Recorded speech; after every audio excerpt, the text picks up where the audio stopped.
Hello hi everyone, कैसे हो आप सब। I hope you all are doing well. So this Renu Kumari, आपका स्वागत है आपके channel R S education point पर।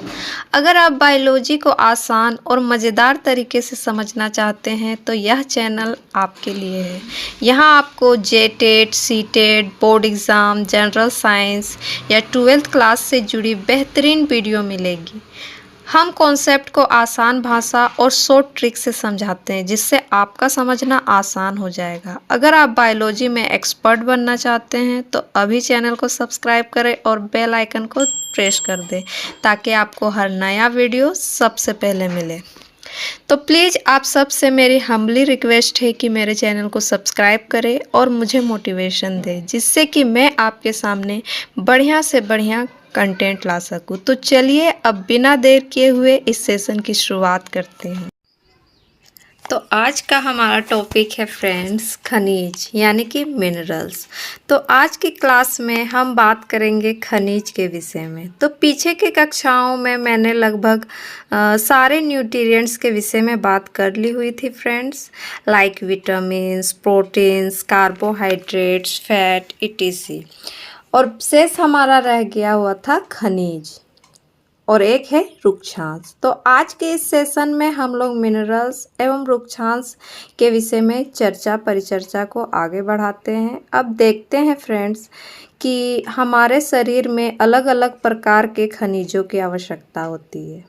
ठीक है, हमारे शरीर में क्या होती है कि अलग अलग प्रकार की खनिजों की आवश्यकता होती है। तो सबसे पहले तो हमें यह समझना होगा कि खनिज होता क्या है। तो याद रखेंगे फ्रेंड्स, इसके अंतर्गत धातु भी आ जाते हैं और अधातु भी आ जाते हैं। तो धातु, अधातु तथा उनके लवणों को खनिज कहा जाता है। क्या किसे खनिज कहा जाता है? तो धातु, अधातु तथा उनके लवणों को खनिज कहा जाता है। Metal, non metal and their salt are called minerals. For example हमारे sodium ion, potassium ion, calcium ion इत्यादि। तो ये सभी हमारे खनिज के अंतर्गत आते हैं। हालांकि जो खनिज होता है इनका हमारा शरीर में कम मात्रा में उपयोग होता है फ्रेंड्स। ठीक है, खनिज जो होते हैं ये अकार्बनिक पदार्थ होते हैं जो कि शरीर के विभिन्न उपापचय प्रक्रियाओं को नियंत्रित करते हैं।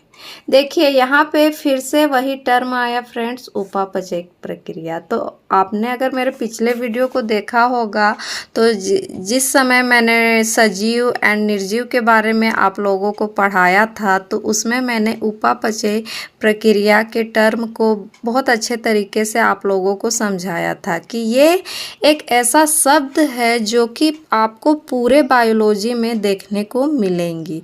तो वहाँ पे मैंने आपको बहुत अच्छी तरीके से मेटाबॉलिज्म प्रोसेस के बारे में बहुत अच्छे तरीके से समझाया था कि उपापचय प्रक्रिया क्या होते हैं। इसके दो टाइप्स होते हैं, अपचय और उपचय, जिसे विनाशात्मक और रचनात्मक प्रक्रिया भी कहते हैं। तो ये हमारे शरीर में होने वाले जितने भी जैव रासायनिक प्रक्रियाएं होती है उन्हें हम उपापचय प्रक्रिया कहते हैं। अगर आपने मेरे पिछले वीडियो को अब तक नहीं देखा है तो पहले जाके आप मेरे पिछले वीडियो को वॉच करें फ्रेंड्स, क्योंकि हर एक सब्जेक्ट में एक दूसरे से जुड़ा हुआ हर एक चैप्टर होता है। तो मैंने जब सजीव निर्जीव की बात करी थी तो वहाँ पे मैंने बहुत अच्छे तरीके से उपापचय प्रक्रिया के टर्म को समझाया था। तो आप मेरे पिछले वीडियो को जाकर एक बार ज़रूर चेक करेंगे।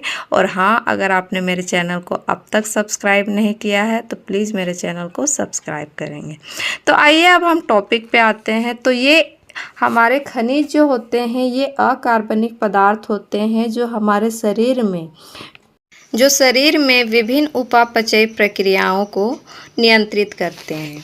ठीक है, खनिज हमारा क्या होता है फ्रेंड्स? अकार्बनिक पदार्थ, अर्थात जिसमें कार्बन और हाइड्रोजन साथ साथ में नहीं पाए जाते हैं। तो इसके डेफिनेशन को हम इंग्लिश में भी जान लेते हैं। तो दे आर inorganic substance which control different metabolic process in our body. तो खनिज क्या करता है कि हमारे शरीर में जो विभिन्न उपापचय प्रक्रियाएं हो रही होती है उनको नियंत्रित करने का भी कार्य। तो अब आइए फ्रेंड्स, हम एक एक करके सारे खनिजों के बारे में डिस्कशन करते हैं, चर्चा परिचर्चा करते हैं और उनके बारे में जानते हैं। हालांकि जो हमारे खनिज जो होते हैं इनका हमारे शरीर में कम मात्रा में उपयोग होता है, तो प्रमुख खनिज हैं उनके विषय में हम एक एक करके बात करेंगे, डिस्कस करेंगे। ठीक है, तो अब हम जानते हैं खनिज जो कि है हमारे अलग अलग टाइप्स के, उनके बारे में बात करते हैं। तो अब है हमारा पहला खनिज जो है वो है सोडियम तथा पोटेशियम। सोडियम तथा पोटेशियम जिसका सिंबल होता है फ्रेंड्स Na। सोडियम का सिंबल होता है Na और पोटेशियम का सिंबल होता है K। अगर आप केमिस्ट्री के पीरियोडिक टेबल के बारे में पढ़े होंगे तो आप लोगों को ये सिंबल्स पता होंगे फ्रेंड्स। तो अब हम बात कर लेते हैं सोडियम तथा पोटेशियम मिनरल्स के बारे में। तो आइए, मैं सबसे पहले जिस खनिज के विषय में आपसे बात कर रही हूँ वो है सोडियम और पोटेशियम। अब सोडियम और पोटेशियम की बात करें फ्रेंड्स, तो ये जो खनिज हो जाते हैं इनका क्या रोल होता है, तो ध्यान में रखा कीजिएगा फ्रेंड्स। सोडियम जो होता है हमारा वो ग्लूकोज के अवशोषण में तथा तंत्रिका तथा पेशियों के बीच विद्युत रासायनिक संवेगों के संचालन में सहायक होता है। सोडियम हमारा क्या होता है फ्रेंड्स, ग्लूकोज के अवशोषण में हमारे शरीर में जब कार्बोहाइड्रेट का पाचन ग्लूकोज के रूप में होता है तो सोडियम हमारा ग्लूकोज के अवशोषण में हेल्प करता है तथा तंत्रिका तथा पेशियों के बीच जो हमारा विद्युत रासायनिक संवेगों का संचालन होता है जिससे कि हमारे मस्तिष्क में सारी सूचनाएं पहुंचती है, तो इन सभी के संचालन में हमारा कौन सहायक होता है, तो सोडियम सहायक होता है। तो sodium help in absorption of glucose and transmission of electrochemical impulses between nerves and muscles. तो इतनी बातें थी हमारे सोडियम के बारे में। तो अब हम पोटेशियम के बारे में जान लेते हैं फ्रेंड्स। तो पोटेशियम जो होता है ये ग्लाइकोजन तथा प्रोटीन के संश्लेषण में सहायक होता है। पोटेशियम जो हमारा होता है वो ग्लाइकोजन तथा प्रोटीन के संश्लेषण में सहायक होता है। Potassium help in synthesis of glycogen and protein. तो आइए अब हम सोडियम तथा पोटेशियम के कुछ उदाहरणों के बारे में बात कर लेते हैं फ्रेंड्स कि वे ऐसे कौन कौन से खाद्य पदार्थ होते हैं जिनमें हमें सोडियम तथा पोटेशियम प्रचुर मात्रा में प्राप्त होती है। तो इनके हम कुछ एग्जाम्पल्स को देख लेते हैं। तो इसके अंतर्गत हमारे नमक आते हैं फ्रेंड्स, सॉल्ट, दूध आती हैं यानी कि हमारे मिल्क, हरी सब्जियां, ग्रीन वेजिटेबल्स के अंतर्गत हमारे सोडियम तथा पोटेशियम पाए जाते हैं। यहाँ पे थोड़ा टाइपिंग मिस्टेक हुआ है फ्रेंड्स, तो इसको आप सी के जगह जी कर लेंगे, ग्रीन वेजिटेबल्स होगा हमारा। तो बड़े बड़े क्लासेस में ऐसे छोटी छोटी गलतियाँ होते रहती है, तो इनको थोड़ा इग्नोर करेंगे। तो ये हमारी बातें थी सोडियम तथा पोटेशियम के। तो अब है हमारा नेक्स्ट मिनरल्स क्लोरीन, जिसका सिंबल होता है Cl। तो अब हम क्लोरीन के विषय में बात करेंगे फ्रेंड्स। तो क्लोरीन जो हमारा होता है ये HCl के संश्लेषण में सहायक होता है तथा हमारे शरीर में जो अम्ल तथा क्षार का संतुलन को बनाकर रखता है। हमारे शरीर में जो एसिड एंड बेस होते हैं फ्रेंड्स, उनके संतुलन को बनाकर रखने का कार्य हमारा क्लोरीन का होता है और यह HCl के संश्लेषण में भी सहायक होता है। अब आप सोचेंगे कि HCl, तो जब आप लोग डाइजेस्टिव सिस्टम को पढ़ेंगे फ्रेंड्स, जब डाइजेस्टिव सिस्टम को मैं आप लोगों को पढ़ाऊंगी तो उसके अंतर्गत आपको स्टमक के अंतर्गत हमारे जो होते हैं HCl एसिड का स्रावन होता है। ठीक है, जो कि जठर रस के अंतर्गत हमारे आते हैं, जिसमें पेप्सिन, रेनिन, म्यूकस इस टाइप के एंजाइम्स का स्रावन होता है। तो HCl का संश्लेषण जो होता है वो हमारे आमाशय में होता है। तो क्लोरीन जो होता है ये HCl के संश्लेषण में सहायक होता है। It help in synthesis of HCl and maintain acid base balance in our body. अब हम कभी कभी देखने को हमें मिलता है फ्रेंड्स कि इसकी कमी से हमें मांसपेशियों में ऐंठन आती हुई दिखती है और तथा भूख कम लगती है। ठीक है, तो क्लोरीन की कमी से हमें इस तरह के सिम्टम्स दिखाई पड़ते हैं। तो इन चीज़ों को याद रखेंगे फ्रेंड्स कि हमारे शरीर में अगर क्लोरीन की कमी हो जाती है तो हमारे मांसपेशियों में क्रैम्प्स आने शुरू हो जाते हैं तथा लोअर हंगर लेवल हो जाता है। तो its deficiency causes cramps in muscle. यहाँ पे एम कर लीजिएगा फ्रेंड्स, ठीक है, यहाँ पे एम कर लीजिएगा, मसल्स होंगे एंड लोअर हंगर लेवल, और यहाँ पे एल होगा हमारा एल। तो थोड़ी बहुत मिस्टेक टाइपिंग में हो जाती है तो उनको इग्नोर करते हुए चलेंगे। तो हमें क्लोरीन की कमी से इस तरह की मतलब कि बीमारियां थोड़ी बहुत देखने को मिलती है, जैसे कि भूख का कम लगना, मांसपेशियों में ऐंठन का आना। तो इनकी कमी हमारे शरीर में ना हो तो इसके कुछ सोर्सेस है फ्रेंड्स, जिससे हम अपने भोज्य पदार्थ यानी कि अपने डाइट में इनका सेवन करके आप इस तरह के सिम्टम्स से दूर रह सकते हैं। तो हमारे इनके सोर्सेज जो हैं वो है हमारे सॉल्ट में देखने को मिलते हैं, दूध में देखने को मिलती है, मांस यानी कि मीट इत्यादि में देखने को मिलते हैं, और समुद्री भोजन सी फूड। तो सी फूड में जैसे हमारे केकड़े वगैरह आ जाते हैं, लाइक प्रॉन्स जिसे आप झींगा भी कहते हैं, तो ये हमारे सी फूड के अंतर्गत आ जाते हैं फ्रेंड्स। तो ये हमारी बातें थी क्लोरीन के बारे में। अब हम अपने नेक्स्ट खनिज के बारे में बात करते हैं फ्रेंड्स। तो अब है हमारा नेक्स्ट मिनरल्स जो कि है मैग्नीशियम, जिसका सिंबल होता है Mg। ठीक है, तो Mg यानी कि मैग्नीशियम खनिज जो होता है, इनके बारे में अब हम अपनी परिचर्चा को बढ़ाते हैं फ्रेंड्स, इनके बारे में डिस्कस करते हैं। तो यह जो होता है मैग्नीशियम जो हमारा होता है, ठीक है, ये हमारा मैग्नीशियम जो होता है, यहाँ पे मैग्नीशियम को सही कर लीजिएगा फ्रेंड्स, यहाँ पे मैग्नीशियम इस तरह से होगा। अब इंग्लिश में भी एक बार इन चीज़ों को देख लेंगे, क्योंकि हिंदी में या इंग्लिश में कभी कभी टाइपिंग में मिस्टेक हो जाती है। तो आप दोनों लैंग्वेज में देख लीजिएगा, हिंदी और इंग्लिश में, तो आपको समझ में आ जाएगा।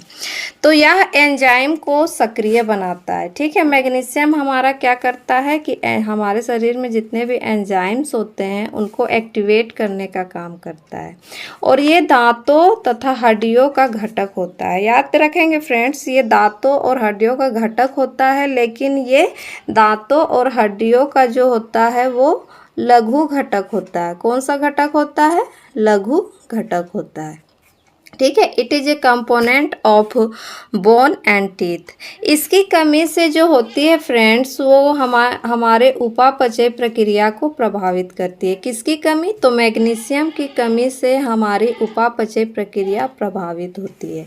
It's deficiency affect metabolic process, जो कि हमारे शरीर में हो रहे जैव रासायनिक प्रक्रियाओं को प्रभावित करती है। तो अब हम इनके स्रोतों के बारे में जान लेते हैं फ्रेंड्स कि वे कौन कौन से सोर्सेस हैं या हमारे फूड मटेरियल्स है जिससे कि हम मैग्नीशियम को प्राप्त कर सकते हैं और इनकी हमारे शरीर में कमी होने से रोक सकते हैं। तो इनके जो सोर्सेस हैं वो मुख्यतः हमारे ग्रेन्स यानी कि अनाज में देखने को मिलते हैं, मीट मांस में देखने को मिलती है, और वेजिटेबल इत्यादि, और मिल्क यानी कि दूध इत्यादि में हमें मैग्नीशियम देखने को मिलती है फ्रेंड्स। मैग्नीशियम की प्रधानता इन हमारे भोज्य पदार्थों में होती है, जो कि हमारे अनाज, मांस, सब्जियां इत्यादि हैं। तो आई होप मैग्नीशियम के बारे में आपको इतनी बातें समझ में आ गई होंगी। तो अब है हमारा नेक्स्ट खनिज जो है हमारा फ्रेंड्स, वो है सल्फर। तो सल्फर हमारा, अब हम सल्फर के बारे में बात कर लेते हैं, जो हमारा खनिज है नेक्स्ट सल्फर। तो हम सल्फर के बारे में अब बात कर लेते हैं फ्रेंड्स। तो सल्फर हमारा जो होता है वो प्रोटीनों, एंजाइमों तथा सह एंजाइमों का घटक होता है। सल्फर हमारा प्रोटीन, एंजाइम एंड सह एंजाइमों का घटक होता है। It is a component of protein, enzyme and को एंजाइम। तो को एंजाइम क्या होता है? जो एंजाइम को कार्य करने में हेल्प करता है, तो उसे हम कोएंजाइम कहते हैं। तो अब हम बात कर लेते हैं कि सल्फर की कमी जब हमारे शरीर में हो जाती है तो क्या होता है। तो इसकी कमी से प्रोटीन उपापचय की प्रक्रिया प्रभावित होती है फ्रेंड्स। प्रोटीन की उपापचय प्रक्रिया को ये प्रभावित करती है, क्योंकि ये प्रोटीन और एंजाइम का घटक होता है। इसीलिए सल्फर की कमी होने से प्रोटीन की उपापचय प्रक्रिया प्रभावित होती है। It's deficiency affect protein metabolism. तो अब हम इनके स्रोतों के बारे में बात कर लेते हैं। तो इनके स्रोत क्या क्या हैं? तो दूध उत्पाद यानी कि डायरी प्रोडक्ट, लाइक हमारे हो गए दूध से बने चीज़ जैसे कि पनीर, मक्खन इत्यादि। तो ये हमारे डायरी प्रोडक्ट होते हैं। फिर से हमारे मांस यानी कि मीट इत्यादि में हमें सल्फ़र की प्रधानता होती है, और सब्जियों या वेजिटेबल्स में हमें सल्फ़र की मात्रा देखने को मिलती है। इन सभी चीज़ों के इंटेक से हमारे शरीर में सल्फ़र की कमी नहीं होती है फ्रेंड्स। लेकिन इन सभी चीज़ों का इंटेक एक बैलेंस रूप में करना चाहिए। जितनी ज़रूरत हो उतनी, ना ही कम करना चाहिए और ना ही ज़्यादा करना चाहिए। तो ये बातें थी हमारे सल्फ़र के बारे में। अब है हमारा नेक्स्ट मिनरल्स कोबाल्ट। तो आइए अब हम कोबाल्ट के विषय में जान लेते हैं फ्रेंड्स। तो कोबाल्ट जो हमारा होता है, यह विटामिन B12 का घटक होता है। अगर आप सभी को याद होगा फ्रेंड्स, या आपने मेरे अगर विटामिन के जो मैंने विटामिन के ऊपर जो वीडियो बना रखी है अपने यूट्यूब चैनल पे, अगर अब तक आपने उसको नहीं देखा है तो आप वहां जाकर ज़रूर एक बार चेक करेंगे। तो उसमें मैंने विटामिन बी ग्रुप के अंतर्गत विटामिन B12 के बारे में बात करी थी। तो उसमें क्या होती है, विटामिन B12 का केमिकल नेम हमारा होता था साइनोकोबालामिन। तो उसमें क्या थी कि कोबाल्ट की प्रधानता थी। तो इसीलिए विटामिन B12 का घटक होता है हमारा cobalt. It is a component of vitamin B12। अब इसकी कमी से हमें प्रनाशी एनीमिया उत्पन्न होती है। ठीक है, विटामिन B12 की कमी से भी हमें प्रनाशी एनीमिया देखने को मिलती है फ्रेंड। चूँकि विटामिन B12 में कोबाल्ट की प्रधानता होती है, तो अगर हमारे शरीर में कोबाल्ट मिनरल की कमी होगी तो इससे भी हमें प्रनाशी एनीमिया देखने को मिलती है। तो इट्स डिफिशियंसी कॉज प्रिनिशियस एनीमिया। यहाँ पे एनीमिया कर लेंगे फ्रेंड्स, यहाँ पे काट के इसको आप एनीमिया कर लेंगे, एनीमिया।